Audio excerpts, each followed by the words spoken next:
Video শুরু করার আগে একটা কথা বলে রাখি, বাইকটি কিন্তু সেল করব। সো আপনারা যদি নেওয়ার ইচ্ছুক থাকেন তাহলে কোনো টানাটানি না করে ভিডিওটি শেষ পর্যন্ত দেখতে থাকুন।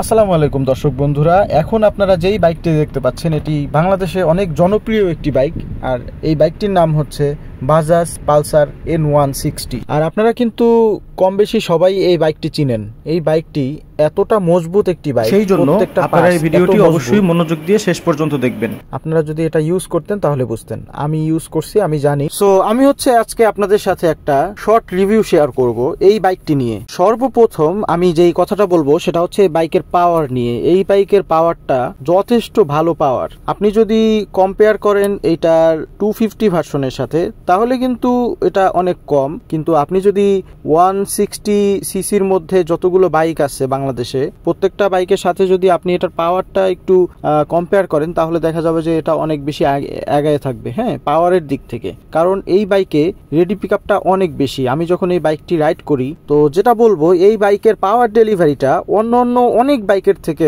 ভালো। আর এই বাইকটি কিন্তু একদম কম চলে নাই। বাইকটি রাইড করা হয়েছে প্রায় 30,000 কিলোর মতো, 30,000 প্লাস। তো এই 30,000 প্লাস কিলোমিটার রাইড করার যে একটা এক্সপেরিয়েন্স, সেটা আমি আপনাদের সাথে আজকে শেয়ার করব। সেই এক্সপেরিয়েন্স থেকে আমি আজকে আপনাদেরকে বলবো এই বাইকের যে পাওয়ার, রেডি পিকআপটা অনেক ভালো, এটার আউটপুটটা অনেক ভালো পাওয়া যায়। আপনি যখন লং রাইড করবেন বা যে কোনো ঢাকা শহরের যে কোনো রাস্তায় আপনি এটাকে থ্রটল দিবেন, তখন আপনি এটার পাওয়ারটা, অরিজিনাল যে এই পাওয়ারের আউটপুটটা, সেটা আপনি তখন টের পাবেন। আর আমি যদি এই বাইকের এক্সস্টের সাউন্ডের কথা বলি তাহলে এই বাইকের এক্সস্টের সাউন্ডটা অনেক চরম, হ্যাঁ, অনেক ভালো লাগে। আর একটা বিষয় হচ্ছে, একটা বাইকের এক্সস্টের সাউন্ড যদি অনেক বেশি হয়, অনেক লাউড হয়, তাহলে ছোটখাটো রাইডে তো এটা বেশি একটা ইম্প্যাক্ট পড়ে না রাইডের উপরে। কিন্তু আপনি যখন অনেক লং ট্যুরে যাবেন, যখন মনে করেন 10 ঘন্টা, 6 ঘন্টা, 7 ঘন্টা, 10 ঘন্টা আপনি বাইক চালাবেন, তখন দেখা গেছে যে আপনার কাছে ওই সাউন্ডটা বেশি ভালো লাগবে না। কারণ আপনার যখন ওই এত লাউড একটা সাউন্ড আপনি অনেকক্ষণ যাবত শুনবেন, তখন আপনার বেশি একটা ভালো লাগবে না। এই বাইকের যে মিটারটা দেখতে পাচ্ছেন, এই মিটারটা কিন্তু আমার কাছে পার্সোনালি অনেক বেশি ভালো লাগে। কারণ এই মিটারটা আমার কাছে পার্সোনালি অনেক ভালো লাগে। কারণ এই মিটারটার মধ্যে বাম পাশে দেওয়া হয়েছে লাইটস এন্ড অন্য সবকিছু ইনফরমেশন, এবং মাঝখানের যে মিটারটা দেখতে পাচ্ছেন এইটা কিন্তু আরপিএম মিটার, এবং এই যে এই মিটারটা দেখতে পাচ্ছেন এইটা কিন্তু অডোমিটার এবং কিলোমিটার, অডোমিটার এবং গিয়ার ইন্ডিকেটর, স্পিড মিটার, তারপরে ঘড়ির টাইম, এইগুলা শো করবে। হ্যাঁ, তো ওভারঅল আমি বলবো যে আমার কাছে এই যে মিটারটা আছে, মিটারটা অনেক বেশি ভালো লেগেছে। আপনারা জানাবেন কমেন্ট করে কেমন আপনাদের কাছে এই মিটারটা কেমন লাগছে। যেখানে indicator light, side stand indicator, তারপরে হাই বিম, দেন হচ্ছে আপনার এবিএস চলতেছে কিনা, এগুলা শো করে থাকে। তবে ভাই হাইট আছে, ভাই ভালোই হাইট আছে। কারণ 160 আর N250 এই দুইটা গাড়ি আমার কাছে চালায়া অনেক বেশি ভালো লাগে। তবে পার্সোনালি আমার কাছে বেশি ভালো লাগে 250টা চালায়া। 250টা পাওয়ারের কারণে আরো বেশি ভালো লাগে। আর ভালো লাগে বলতে, ভালো লাগা বলবো না, অবশ্যই ভালো লাগে পাওয়ারের জন্য। কিন্তু আর একটা জিনিস যেটা খারাপ লাগে সেটা হচ্ছে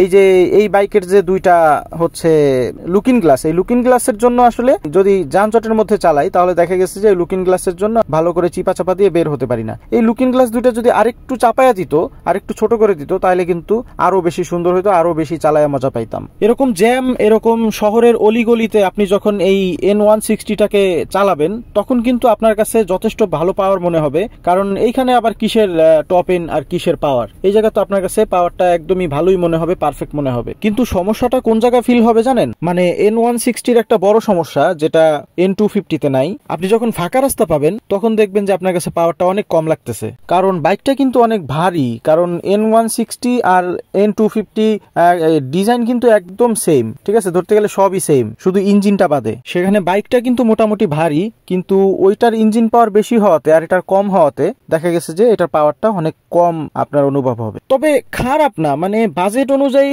আপনি তেল সাশ্রয় যদি চান, ইকোনমি যদি চান, সেই ক্ষেত্রে N160 অবশ্যই ভালো। N250 কিন্তু আবার তেল একটু বেশি খাবে। আর N160 বলেন আর 250 বলেন, এইগুলার আর একটা অনেক বড় একটা ভালো দিক আছে, কি জানেন? এত অল্প দামে এত ভালো ডিল ব্রেকে অন্য কোনো বাইকে না আসলে অন্য কোনো বাইকে মনে হয় না আছে, সম্ভবই না। মানে সুপার ব্রেক সব কিছু যদি স্টকও লাগানো থাকে তাহলেও এটার যে ব্রেক পারফরমেন্স পাবেন আপনি মুগ্ধ হয়ে যাবেন এটা ব্রেকে। আমি যখন এটা প্রথমবার চালাইছি আমি তখন ভাবছি যে এটা কি, এটা মানে একদম পুরা প্রাইভেট কারের মতো ব্রেক। হ্যাঁ, সো মানে প্রাইভেট কারে যেরকম একটু টাচ করলেই পুরা ব্রেক হয়ে যায়, এটা একদম হালকা একটু টাচ করলেই মনে করেন আপনি এত সুন্দর ব্রেক বাইক পাবেন যেটা মানে আমি অন্য কোনো বাইকে, এই রেঞ্জের অন্য কোনো বাইকের মধ্যে আমি এটা পাই নাই, সত্যি বলতেছি। এই N160 এবং 250 এই দুইটা বাইকেরই আর একটা জিনিস সেম, সেটা হচ্ছে হেডলাইট এবং টেল লাইট। এই দুইটা লাইটই দোনোটা বাইকেরই সেম টু সেম করা হয়েছে ডিজাইন। সো এই বাইকের হেডলাইটে এত হিউজ পরিমাণ আলো আমি অন্য কোনো বাইকে, অন্য কোনো হেডলাইটে, অন্য কোনো বাইকের হেডলাইটে আমি পাই। শুধুমাত্র N160 এবং 250 এই দুইটা বাইকই যেই লাইটটা ইউজ করা হয়েছে এই লাইটটির